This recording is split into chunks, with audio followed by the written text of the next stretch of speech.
Hello செல்லங்களா, உங்கள் எல்லாருக்கும் இனிய பொங்கல் நல்வாழ்த்துக்கள். பாட்டி இன்னைக்கு உங்களுக்கு ஒரு முயல் கதை சொல்ல போகிறேன். ஒரு பெரிய காடு இருந்துதான். அந்த காட்டில் நிறைய மிருகங்கள் இருந்துதான். அப்போ அந்த மிருகங்களுக்கெல்லாம் தலைவராக யார் இருப்பா? காட்டு ராஜா சிங்கம். அப்போ அங்கே அந்த ஒரு சிங்கம் இருந்துதான். ஆனால் அந்த சிங்கம் கொஞ்சம் ரொம்ப நாட்டியம், ரொம்ப யோசிக்காது. அப்படிப்பட்ட சிங்கம் என்ன செய்யுமா, காட்டில் உள்ள மிருகங்களெல்லாம் கொண்டு போட்டு ஏதோ பிடிச்சதை சாப்பிட்டு மற்றதெல்லாம் கொண்டு போட்டு போய்கிட்டே இருக்கணும். அப்போ இந்த நேரத்தில் மிருகங்களெல்லாம் பார்த்து, என்ன இந்த சிங்கம் நம்மளை இப்படி கண்டவாக்கில் கொண்டு போடுதே, நம்ம இப்படி போனோம்னா நம்ம ஒருத்தருமே இருக்க மாட்டோமே, நம்ம எல்லாரையும் அழிச்சிருமே, இதுக்கு நம்ம ஏதாவது செய்யணும் அப்படின்னு எல்லாரும் சேர்ந்து கூடி பேசினாங்களாம்.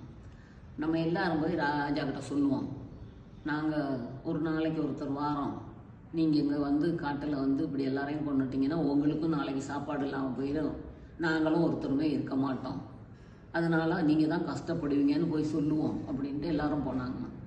போனால் சிங்கம் மறுநாள் பார்த்து தான், என்ன எல்லாரும் கும்பலாக வராங்களே, என்ன வந்திருக்கிறீங்க அப்படின்னு கேட்டோம். ராஜா, நீங்கள் காட்டில் எங்களை எல்லாரையும் கண்ட வாக்கில் கொண்டு போடுறீங்க, வேணும்னா 2 பேரை சாப்பிட்றீங்க, இப்படியே போனால் நாளைக்கு நாங்கள் எல்லாருமே செத்து போவோம், உங்களுக்கு சாப்பிட்றதுக்கு ஒருத்தருமே இருக்க மாட்டோம், நீங்கள் தான் கஷ்டப்பட போகிறீங்க, அதனால நாங்கள் உங்களுக்கு ஒரு யோசனை சொல்கிறோம், நாங்கள் இருந்து யாரையாவது ஒரு நாளைக்கு ஒரு ஆளாக அனுப்பி வைக்கிறோம், அவங்கள நீங்கள் சாப்பிட்டுட்டு இங்கே இருந்து ரெஸ்ட் எடுங்க அப்படின்னு சொல்லித்தான். சிங்கமும் பார்த்து தான், அட இது நல்ல யோசனையாக தானே இருக்குது, நம்ம போய் எதுக்கு காட்டில் அலையணும், நம்ம இங்கேயே சாப்பிட்டு நிம்மதியாக படுத்து தூங்கலாமே அப்படின்னு சரி அப்படின்னு சிங்கம் சொல்லித்தான். எல்லாரும் வந்துட்டு ஒரு சீட்டுக்குலுக்கி போடுற மாதிரி அவங்களுக்குள்ளே பேசி முடிவு பண்ணிட்டு டெய்லி ஒருத்தரை அனுப்புனாங்களாம். ஒரு 4 நாள் ஆனதுக்கு பிறகு அது ஒரு முயலோட பேர் வந்தது. ஐயோ, அந்த முயல் ரொம்ப பயந்து போய் நடுங்கி, நம்ம தான் இன்னைக்கு சிங்கத்துக்கு சாப்பாடாக போகிறோமா அப்படின்னு பயந்து போய் மெல்ல மெல்ல வந்துக்கிட்டே இருந்தது. என்னடா சரி யோசிச்சுட்டு வரைக்கல, அங்கே ஒரு கிணறு இருந்தது. இது என்னது இப்படி இருக்கேன்னு போய் எட்டி பார்ப்போம்ன்ட்டு போய் பார்த்துட்டேன். அங்கே எட்டி பார்த்த நேரம் அதோட உருவம் தண்ணிக்குள்ளே தெரிஞ்சிருக்கு. நம்மளை மாதிரியே ஒரு முயல் தெரியுது, அப்படியா அப்படின்னு யோசிச்சுக்கிட்டு திரும்ப என்ன தெரிஞ்சுன்னா, அப்படியே சரி ராஜா கிட்ட போய்க்கல யோசித்தான், இதை சிங்கத்துக்கு ஒரு வழி பண்ணுறதுக்கு இது ஒரு நல்ல யோசனை தான், நம்ம போய் சிங்கத்தை உசுப்பி விடுவோம் அப்படின்னு நினச்சிக்கிட்டு வந்தோன்னா சிங்கம் பார்த்தோம். என்ன எவ்வளோ நேரம், நான் எவ்வளோ நேரம் பசியோட காத்திருக்கிறது, இனி நீ இவ்வளோ மெல்ல வார அப்படின்னு கேட்டுதான். அப்போ முயல் சொல்லிச்சான், ராஜா நான் வர்ற வழியில் அங்கே உங்களை மாதிரி ஒருத்தரை பார்த்தேன், அதனால தான் நான் பயந்து வந்தேன், அவர் என்னை சாப்பிட பார்த்தா நான் சொன்னேன், இல்லை எங்கள் ராஜா கிட்ட நான் போகிறேன், எங்கள் ராஜா பட்டினியாக எனக்காண்டி காத்துக்கிட்டு இருப்பார் அப்படின்னு அவர்கிட்ட சொல்லிட்டு வந்திருக்கேன்.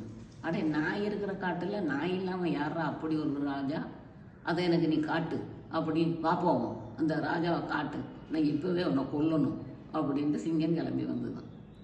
சிங்கம் கிளம்பி வந்தோன்னே கூட்டிகிட்டு அந்த கிணற காட்டுச்சான். சிங்கம் யாராவது என்ன கணக்கா அப்படின்னு எட்டி பார்த்தா அதே அங்கே உள்ளே இருந்தே யாரான்னு சத்தம் கேடு. ஆடே, நம்மளே எதுக்கு ஒருக்க வந்துட்டானே, உன்னை கொல்ல வரேன்ட்டு கிணத்துக்குள்ளே குதிச்சுதான்.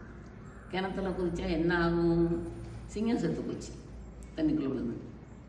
சிங்கம் செத்ததுக்கு பிறகு சந்தோஷமாக முயல் வரலாம். போய் இவங்க கேட்டாங்களாம், என்னது போன நீ திருப்பி வர்ற?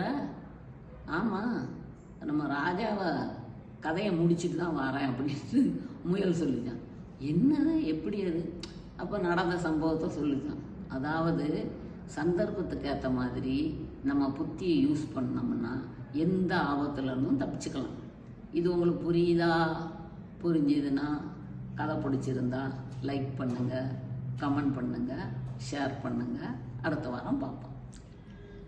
பாய் பாய் பாய் குட்டீஸ்.